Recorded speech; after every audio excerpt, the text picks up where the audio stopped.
माननीय सदस्यहरू, अब विश्वासको मत प्राप्त गर्ने सम्बन्धी प्रस्तावमाथि छलफल प्रारम्भ हुन्छ। उक्त छलफलमा बोल्न चाहनुहुने मान्य सदस्यहरूको दलीय आधारमा नाम प्राप्त भएको छ। सर्वप्रथम मान्य श्री प्रदीप कुमार गेवालीलाई छलफलमा भाग लिन समय दिन्छु।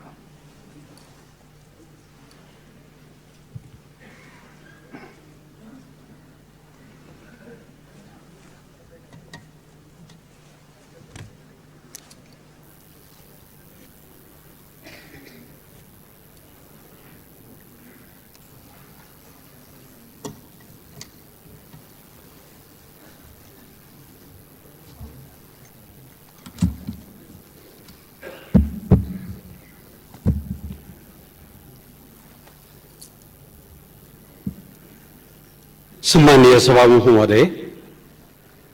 महोदयको अनुमतिले सबैभन्दा पहिले हाम्रो दल नेकपा एमाले र स्वयं मेरो आफ्नो तर्फबाट प्रतिनिधि सभाका सबै मान्य सदस्यज्यूहरूलाई हार्दिक अभिवादन व्यक्त गर्न चाहन्छु र प्रस्तुत प्रस्तावमाथि आफ्ना केही भनाइहरू राख्ने अनुमति चाहन्छु। सभामुख महोदय, भनिन्छ इतिहास दुईचोटि दोहोरिन्छ, पहिले दुखान्तको रूपमा र दोस्रो चोटि विद्रूप भएर अर्थात् प्रहसनको रूपमा। आज कता कता मलाई त्यो इतिहासको एउटा स्मरण भइरहेको छ। आज प्रधानमन्त्रीको रूपमा भर्खर विश्वासको मत मागेर यहाँबाट आफ्नो सिटमा फर्किनुभएका सम्मानीय शेरबहादुर देउवा गृहमन्त्री हुनुहुन्थ्यो 2048 साल पछि बनेको नेपाली कांग्रेसको सरकारमा। 2051 सालमा प्रधानमन्त्री गिरिजाप्रसाद कोइरालाले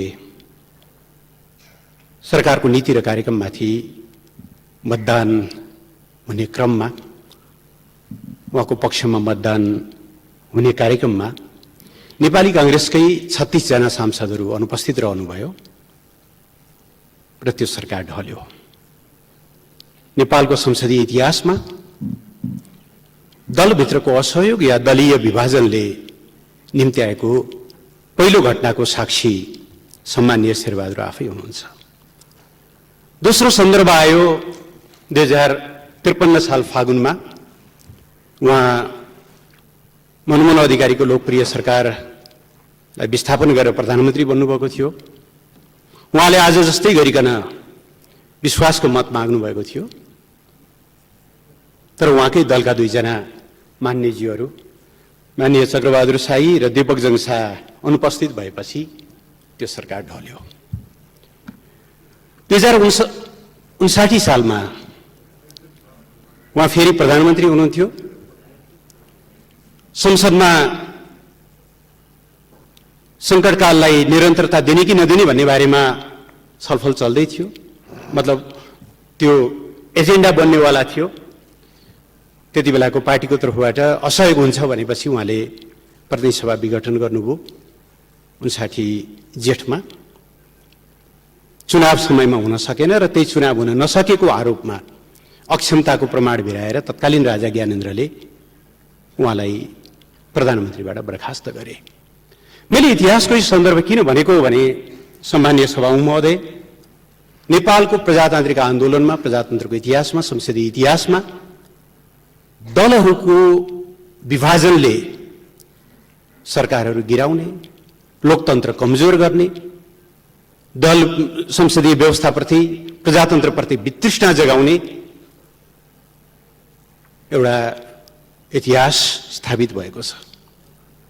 मैले प्रहसन किन भनेको, विद्रूप स्थिति किन भनेको भने तीन चोटि दलीय विभाजनको शिकार बनेर पहिला गृहमन्त्रीको रूपमा, पछाडि दुईचोटि प्रधानमन्त्रीको रूपमा बाहिरिनुभएका माननीय शेरबहादुर देउवा, सम्मानीय शेरबहादुर देउवा आज 76.5 को एउटा अपव्याख्या, जसले 32 वर्ष अगाडि हामीले समाप्त पारेको निर्दलीय व्यवस्थालाई जसकेलाबाट छिराउने काम गरेको छ, त्यसैको सहारा लिएर प्रधानमन्त्री बन्दै हुनुहुन्छ। मैले यो बेला शुभकामना दिन, समर्थन गर्न कसरी गर्ने होला, एउटा बडो अप्ठ्यारो स्थिति सिर्जना भएको छ। सम्मानीय सभामुख महोदय, मैले यो विषय अझ नेकपा एमाले सरकारबाट बाहिरिनु पर्यो, प्रतिपक्षमा बस्नु पर्यो भनेर भनिरहेको छैन। सभामुख महोदय, नेपाल कम्युनिस्ट पार्टीको स्थापना 2006 सालमा भएको थियो। अहिले हामी 72 वर्ष हाम्रो पार्टीले आफ्नो इतिहास पूरा गरेको छ र यो 72 वर्षमध्ये 36 वर्ष त हामी प्रतिबन्धित भूमिगत बन्देज भएको अवस्थाबाट गुज्रिँदै आएका छौँ र यो पनि यो संसदमा म रेकर्ड गराउन चाहन्छु। 2006 सालमा जन्मेको पार्टीलाई 7 सालको क्रान्ति लगत्तै नेपाली कांग्रेस समेत सम्मिलित सरकारले प्रतिबन्ध लगाएको थियो। हामी 5 वर्षसम्म प्रतिबन्धित अवस्थामा काम गरेका थियौँ। पञ्चायतको राजाको त कुरै गर्नु परेन। त्यस कारणले प्रतिबन्धित हुनु, विपक्षमा रहनु हाम्रा लागि सामान्य विषय हो। सभामुख महोदय, बहुदल आएपछिका 30-32 वर्षमा पनि अधिकांश समय हामी प्रतिपक्षमा छौँ र त्यो प्रतिपक्षमा रहँदा हामीले के कति भएका छौँ मैले त्यतातिर जान चाहन्न। प्रश्न को सत्तामा गयो, को सत्तामा गएन भन्ने कुरा होइन।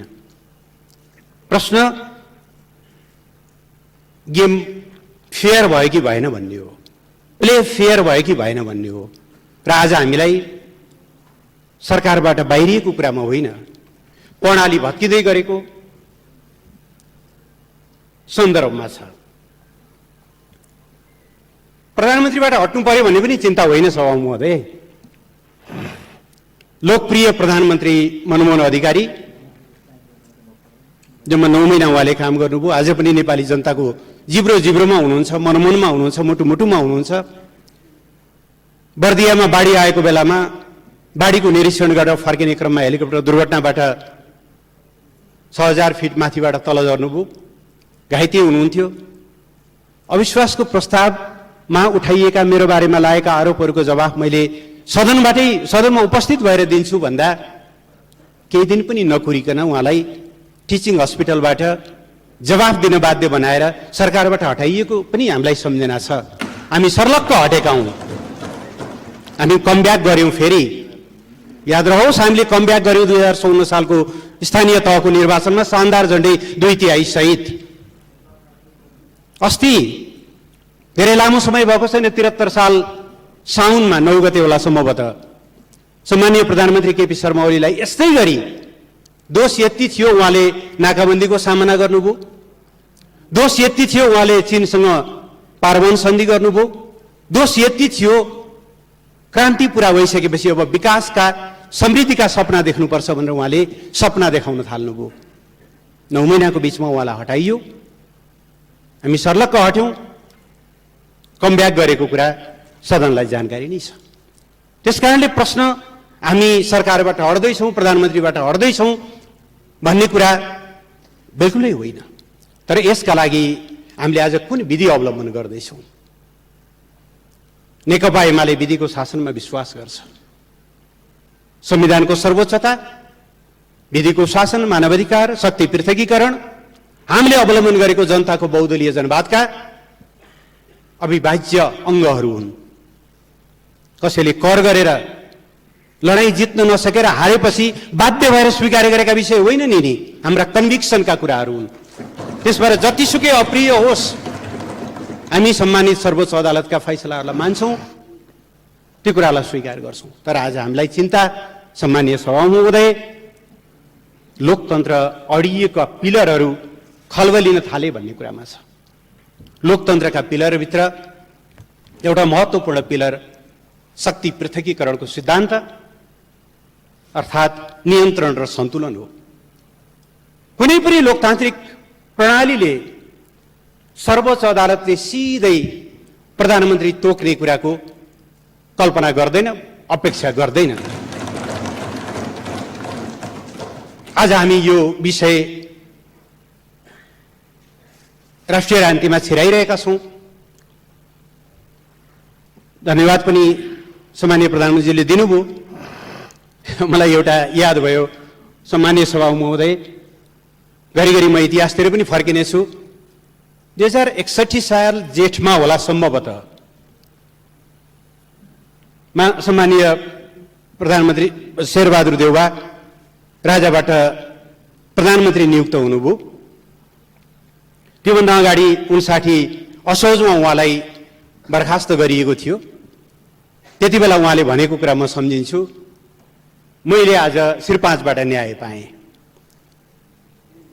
श्री 5ले दिनुभएको त्यो न्याय माघ 19 मा गएपछि कहाँ गयो हामी सबैलाई थाहा छ। आज इतिहास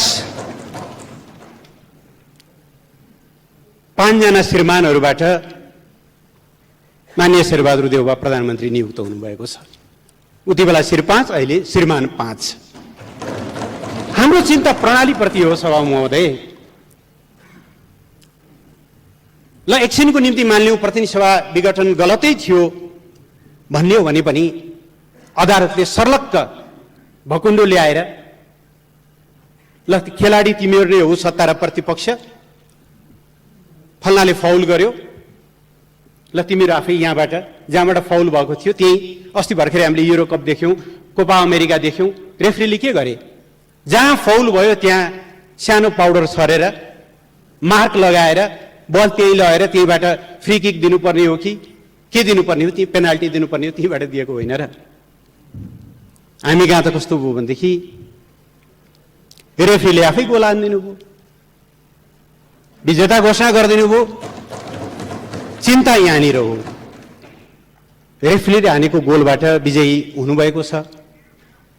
तर प्रणाली भत्कियो भने प्रधानमन्त्री त सम्माननीय प्रधानमन्त्री 4 चोटि यसभन्दा अगाडि नै भइसक्नु भएको, अहिले 5औं चोटि हुनुहुन्छ। कहिलेकाहीँ ठट्टा गरेर हो कि साँच्चै हो भन्नुहुन्छ पनि, ज्योतिषीले त मलाई 7 चोटि हुने भनेका छन् भनेर हुनु पनि होला। तर प्रणालीको कष्टमा, देशको कष्टमा, लोकतन्त्रको कष्टमा कोही प्रधानमन्त्री बन्ने नबन्ने कुरा धेरै महत्त्वपूर्ण हुन्छ जस्तो लाग्दैन।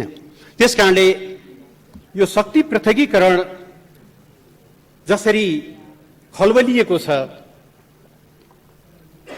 मलाई ज्यादै चिन्ता छ, हाम्रो दललाई ज्यादै चिन्ता छ। हुँदै जाँदा माननीय न्यायाधीशहरूले के पनि भन्नुभएको छ भनेदेखि कहिलेकाहीँ त्यस्तो पर्छ नि त। मैले थ्रु आउट पढेको छु उहाँहरूको 167-68 पृष्ठ लामो कति। एक ठाउँ भन्दै जाँदा के भन्नुभएछ भने कहिलेकाहीँ त्यस्तो सिधै अदालतले भनिदिनु पर्ने अवस्था आउन सक्छ। मानिलिउँ कि 76-1 अनुसार कुनै पार्टीले बहुमत प्राप्त गर्यो, तर राष्ट्रपतिले नियुक्त गर्नु भएन भने के गर्ने? त्यति बेला अदालतले भनिदिनु परेन? कहाँको परिकल्पना होला यो? यसो गरेर लोकतन्त्र बलियो होला। हामी गाउँघरबाटै आएका छौँ, अधिकांश ओदानमा दाउराले भात पकाएर आएका छौँ। ओदानको एउटा मात्रै खुट्टा भाँचियो या एउटा मात्रै खुट्टा अग्लो या होचो भयो भने सभामुख महोदय कसौडी पल्टिन्छ, अगेनामा पाक्दै गरेको भात खस्किन्छ। हामीलाई चिन्ता शक्ति पृथकीकरणका ती 3टा पद्धतिहरू भत्किए भन्ने कुरा हो। दोस्रो, हाम्रो चिन्ता निर्वाचनमा जाने कुरालाई अलोकतान्त्रिक भनियो, निरङ्कुश भनियो। कस्तो विडम्बना छ। हामी जनताको प्रतिनिधि नासो दरबारमा बुझाइएको पनि यिनै आँखाले देखेका छौँ। हामी त जनतामा जान्छौँ, काम गर्न अप्ठ्यारो पर्यो जनतामा जान्छौँ भन्दा हामीलाई लाञ्छित गरिएको छ निरङ्कुश भनेर। जनतामा जानु, ताजा जनादेश माग्नु, निरङ्कुश हुने, तर कुनै बेला भएको प्रजातन्त्र चाहिँ टपक्क टिपेर उता लैजाने कुरा चाहिँ लोकतान्त्रिक हुने। यस्तो परिभाषाहरूले हामीलाई कहाँ पुर्याउला? हाम्रो चिन्ता त्यहाँनिर हो। सभामुख महोदय, तेस्रो हामीलाई अति चिन्ताको विषय संविधानको धारा 76(5) को व्याख्यामै हो। संविधान अक्षरहरूको सँगालो मात्रै होइन सभामुख महोदय, संविधान एउटा यस्तो एडिफिस हो जसको शिरदेखि प्रस्तावनादेखि लिएर हाम्रो संविधानको भन्ने भने हामी सार्वभौम सत्ता सम्पन्न नेपाली जनता भन्नेदेखि लिएर तल अनुसूचीको पुच्छारमा रहेका प्रत्येकलाई समग्रतामा राखेर हेर्नुपर्छ। छातीमा हात राखेर भनौँ सभामुख महोदय र सभामुख महोदय मार्फत यो सदनले के कहीँ कतै यो संविधानले हामीलाई निर्दलीय अभ्यास गर्ने छुट दिन्छ?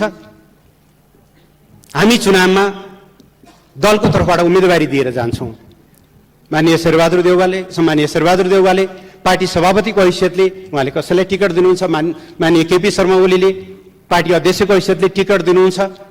त्यो टिकट लिएर हामी पार्टीको प्रतिनिधि भएर जनतामा जान्छौँ, घोषणापत्र लिएर जान्छौँ, चुनाव चिन्ह लिएर जान्छौँ। जनताले त्यो चुनाव चिन्ह, त्यो घोषणापत्र, त्यो कार्यक्रम, दलका नीतिहरू लिएर हामीलाई समर्थन या असमर्थन, असहयोग गर्छन्। त्यसका निम्ति तल भयानक लडाईँ भएको हुन्छ। देशका प्रमुख पार्टी हुनुको नाताले कांग्रेस र एमालेको बीचमा चर्को प्रतिस्पर्धा हुन्छ। रुख कि सूर्य भन्ने बारेमा लड्ने त्यसरी, चुनाव जितेर आउने यसरी, सरकार बन्ने बेलामा जो कसैले जहाँ भोट हाले पनि हुन्छ, फ्लोर क्रस गरे पनि हुन्छ, जसले जसलाई भोट दिए पनि हुन्छ, त्यस बापत हुइप लाग्दैन, त्यस बापत कारबाही गर्न पाइँदैन। आज कसैलाई सन्चो होला सभाउ महोदय, यस्तो सन्चो धेरैचोटि हुने गरेको देखेका हौँ हामीले विगतमा पनि। तर यो सन्चो हामीलाई एकछिन प्राप्त भएको सन्चो म रेकर्ड गराउन चाहन्छु। नेपालको लोकतन्त्र भर्खर स्थापित संघीय लोकतान्त्रिक गणतन्त्रका लागि क्रोनिक बन्नेछ, क्यान्सर बन्नेछ, यसले हामीलाई समाप्त पार्नेछ। यसलाई धेरै ग्लोरिफाई नगरौँ। आज एमालेलाई अप्ठ्यारो होला, एमालेका केही साथीहरू दुईतिर बाँडिनु होला, त्यसले एकछिन क्षणिक रूपमा कसैलाई जित हार होला। प्रश्न हामीलाई त्यहाँ पनि छैन। 15 सालमा 4 सिट लिएर लडेको नेकपा हो। केही साथीहरू तलमाथि हुँदैमा हामी त्यसमा पनि चिन्तित छैनौँ। तर प्रणाली, बहुदलीय व्यवस्था, यो दलीय प्रणाली कमजोर भयो भने अब मान्छे 76-2 अनुसारको मिलिजुली सरकारमा किन बसिरहन्छ सभाउ महोदय? त्यहाँ त दलको हुइप मान्नुपर्छ। त्यसलाई विश्वासको मत नदिकन स्किप गरेर 5 मा जान पाइयो भने मन लागेको ठाउँमा भोट हाल्न पाइयो, हुइप लाग्ने भएन। हाम्रो संविधानले यस्तो परिकल्पना गर्छ र? तर अजीब व्याख्या भयो संविधानको। यसप्रति हामी एकदमै चिन्तित छौँ। महाभियोगमा पनि सांसदहरू स्वतन्त्र हुन पाउँछन्। सभाउ महोदय, संविधानले को मान्छे प्रधानमन्त्री बन्न पाउने, को प्रधानमन्त्री बन्न नपाउने भनेर प्रष्ट व्याख्या गरेको छ। तर सम्मानित सर्वोच्च अदालतले संविधानको त्यो प्रतिनिधि सभाको हरेक सदस्य यदि उसलाई दलको समर्थन छ या दलहरूको समर्थन छ भने प्रधानमन्त्रीको योग्य उम्मेदवार हो, हुन पाउँछ। यदि उसमा फौजदारी अभियोग लागेको छैन, नैतिक पतन देखिएको छैन आदि इत्यादि भने। तर 76-3 अनुसार विश्वासको मत नलिएको प्रधानमन्त्रीले 5 मा गएर क्यान्डिडेटै हुन पाउँदैन। यो संविधान संशोधन होइन र सभाउ महोदय? अदालतलाई संविधान संशोधन गर्न हो र हामीले भनेको? संविधानको त व्याख्या गर्ने पो भनेको हो। धेरै गम्भीर प्रश्नहरू उत्पन्न भएका छन्। सभाउ महोदय, म फेरि दोहोऱ्याएर भन्छु, हामी यी प्रश्नहरू सरकारबाट बाहिरिनु परेका कारणले गर्दै छैनौँ। 36 वर्ष बाहिरिएका थियौँ, प्रतिबन्धित अवस्थामा थियौँ, 20औं वर्ष प्रतिपक्षमा थियौँ, अरू केही वर्ष प्रतिपक्षमा बस्नु पर्ला। किनभने हाम्रा निम्ति जनता सर्वोच्च अदालत हुन्, हाम्रा निम्ति जनता सर्वोच्च भगवान हुन्। जनताको विश्वास भएसम्म हामीलाई कसैले बहिर्गमित गर्न सक्दैन। हामीलाई आज पनि विश्वास छ, प्रत्येक चोटि जब जनताले कोरोनाको खोप लगाउनेछन् यो सरकारलाई सम्झिनेछन्। किनभने 1,61,00,000 मात्रा खोप हामीले सुनिश्चित गरेका छौँ। जब प्रत्येक नागरिकले 72 सालको भूकम्पमा भत्किएका घर महिनौं वर्षौंसम्म बाहिर बस्नु पर्दा त्यो अवस्थाबाट अहिले सुरक्षित घरमा फर्केका छन् 8 लाख परिवार। उनीहरूले धन्यवाद केपी ओली भन्ने छन्। बाराका, पर्साका टोर्नाडो पीडित नागरिकहरूले भन्ने छन् 869 घर परिवारलाई, जसलाई हामीले 5 महिनाको बीचमा घर बनाएर, सुरक्षित घर बनाएर दियौं। उहाँहरूले सम्झिनेछन्। सुन्दरा आसपास धरहरा हेर्दै, दाहिनेपट्टि रानी पोखरी हेर्दै, चुच्चे नक्सा हेर्दै, सगरमाथाको बढेको 8,848.86 मिटर उचाइ हेर्दै सरकारलाई जनताले सम्झिरहनेछन्। हामीलाई त्यो कुरामा पिर छैन। 8,848.86 लिम्पियाधुरा, लिपुलेक र कालापानी, जसको बारेमा उच्चारणसम्म विगतमा गर्न सकिँदैन थियो, जसको बारेमा यहाँ आएका प्रस्तावहरूलाई अनेकौं जालजेल गरेर चाहिँ त्यो आउने काम गरिएको थियो। ती कुराहरूमा जनताले सम्झिनेछन्, त्यसकारणले हामीलाई बाहिर जानु पर्यो भन्ने कुरामा होइन। हामीले बनाएका 50 भन्दा बढी नयाँ कानुनहरू जसले संविधानलाई पूर्ण रूपले फङ्सनल बनाएको छ, संहितालाई कार्यान्वयन गर्नका निम्ति हामीले गरेका कामहरू जसले आज 761 वटै सरकारहरू फङ्सनल छन्, अल्पविकसित अवस्थाको कलङ्कको टीका मेटाएर हामी विकासशील देशमा स्तरोन्नत हुने चरणमा पुगेका छौँ, त्यो विषयमा जनताले सम्झिरहनेछन्। सीके राउत जसले कुनै बेला पृथकतावादी अभियान, छुट्टै झण्डा, छुट्टै राज्य, छुट्टै राष्ट्रगान सहित आउँथे, आज शान्तिपूर्ण मूल प्रवाहमा आएका छन्। नेपाली जनताले त्यो अखण्डतामा सम्झिनेछन्। संविधान जारी भएर पनि हिंसा रोकिएन। नेकपा विप्लव समूह हिंसाकै बाटोमा थियो, उहाँहरू अहिले शान्तिपूर्ण बाटोमा फर्किनु भएको छ। हिजो संविधानप्रति असहमत, संविधानको विरोध गर्ने सबै साथीहरू अहिले संविधानको रक्षामा उभिनु भएको छ। सरकारले गरेको राष्ट्रिय सहमतिको विषयमा मान्छेहरूले सम्झिनेछन्। मेलम्चीको धारा प्रत्येकचोटि खोल्दा काठमाडौँवासीले सम्झिनेछन्। लोड सेडिङ अन्त्य भएर तामाकसीको बिजुली बाल्दा प्रत्येकचोटि जनताले सम्झिनेछन्। उत्तरतिर खोलिएका नाकाहरू जसले अब नेपाल कहिले पनि नाकाबन्दीमा पर्ने छैन, पारवन सन्धि र त्यसको प्रोटोकल, त्यसमा सम्झिनेछन्। गाउँ गाउँमा पुगेका हस्पिटलहरू, स्वास्थ्य बिमाहरू, श्रमिकहरूको हिजो अस्ति 1 गतेदेखि तलब बढेको छ। हुन त जसले नै होड छ, यही सरकार आएर बढाइदियो 1,500 मासिक पारिश्रमिक भनिदिए पनि हामीलाई केही फरक पर्दैन, किनभने हामीलाई जसले नै होड छैन।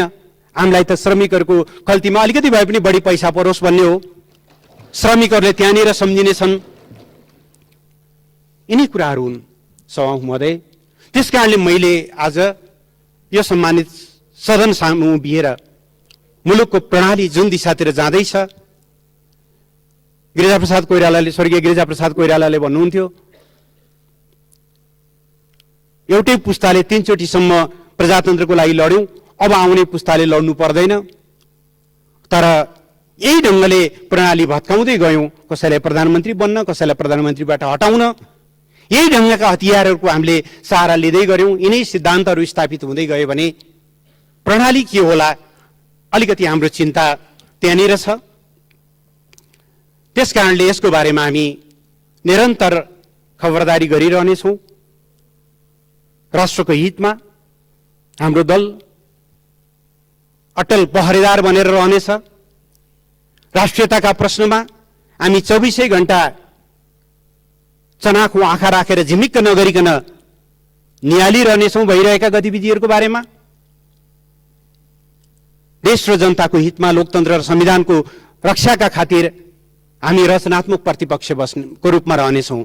सभामुख महोदय, यस्तो रचनात्मक प्रतिपक्ष होइन जसले, मलाई फागुन 23 गते साँझ यस्तै बेलाको सम्झना आइरहेछ सभामुख महोदय, त्यति बेलाको सरकारले एसिड पीडितहरूमाथि भएको त्यो बर्बर अत्याचारलाई अन्त्य गर्नको लागि पीडकहरूलाई कानुनी दायरामा ल्याउन अध्यादेश ल्याएको थियो। तर त्यो अध्यादेश यहाँ पेश हुन पाएन। हामीले खोप लगाउन सुरु गरिसकेका थियौँ इमर्जेन्सी अथराइजेसन मार्फत। अध्यादेश नलाइकन, खोप सम्बन्धी ऐनमा संशोधन नगरिकन त्यो भ्यालिड हुँदैन थियो, वैध हुँदैन थियो। त्यो हामीले प्रस्तुत गर्न पाएनौँ। सत्यनिष्ठ मेलमिलाप आयोग, बेपत्ता व्यक्ति छानबिन सम्बन्धी आयोगका म्यादहरू सकिन लागेका थिए, ती अध्यादेशहरू प्रस्तुत हुनु पाएनन्। हामीले एउटा बडो दारुण दृश्य देखेर त्यस दिन फर्किनु पर्यो। हामी त्यस्तो प्रतिपक्ष होइन सभामुख महोदय। अहिले देख्नुभयो नि प्रतिपक्ष कस्तो हुनुपर्छ भन्ने कुरा। सरकारले ल्याएका हरेक कुराको विरोध गर्नुपर्छ भन्ने भएको भए विरोध गर्ने विषयहरू थियो होलान्, तर हामीले गर्दैनौँ। मेरिट बेसमा, इस्यु बेसमा जहाँनिर विरोध गर्नुपर्छ नेकपा एमाले सशक्त ढङ्गले विरोध गर्नेछ। जहाँनिर विरोध गर्नु पर्दैन त्यहाँनिर विरोध गर्दैन। हामीलाई विरोध कुनै फेसन, कुनै रहर होइन। हामी त्यो ढङ्गले जाने छैनौँ। हाम्रो एउटै आग्रह छ। म धन्यवाद भन्न चाहन्छु सम्माननीय प्रधानमन्त्रीज्यूलाई कि उहाँले अघिल्लो सरकारले थालेका राम्रा कामहरूले निरन्तरता पाउनेछन् भन्नुभयो। त्यसले निरन्तरता पाउने कुरामा यहाँले प्रतिपक्ष सकारात्मक रहेको पाउनुहुनेछ। तर कुनै बहानामा तिनीहरूलाई उल्ट्याउन खोजियो भने फेरि प्रतिपक्षको भूमिकामा हामी सशक्त ढङ्गले नै प्रस्तुत हुनेछौँ। सम्मानीय सभामुख महोदयले देशको स्थितिको निम्ति, देशको अहिलेको अवस्थाको निम्ति सहकार्य, सहमति, समझदारीको कुरा गर्नुभयो। राम्रो कुरा हो। हामी चाहन्छौँ त्यस्ता संस्थाहरू, त्यस्ता आसनहरू, त्यस्ता गरिमामय पदहरू सबैका साझा बन्न सकुन्। त्यो भूमिका व्यवहारमा सबैतिरबाट प्रकट हुन सकोस्। यिनै कुराहरू राख्दै सम्मानीय सभामुख महोदय, नटसेलमा म यही भन्न चाहन्छु, जुन बाटोबाट, जुन विधिबाट सरकार परिवर्तन भयो, त्यो विधि, त्यो बाटो मुलुकको लोकतन्त्रका निम्ति दूरगामी नकारात्मक प्रभाव पर्ने बाटोबाट आएको हुनाले यसचोटि सम्मानीय प्रधानमन्त्री शेरबहादुर देउवालाई नेकपा एमाले समर्थन गर्न नसक्ने, विश्वासको मत दिन नसक्ने, हामी प्रतिपक्षमा रहने र प्रतिपक्षमा रहेर जनताको भूमिका तदनुरूप निर्वाह गर्ने जानकारी गराउँदै म आफ्नो भनाइलाई टुङ्ग्याउन चाहन्छु। धन्यवाद। नमस्कार। माननीय श्री डाक्टर मिनेन्द्र प्रसाद रिजाल।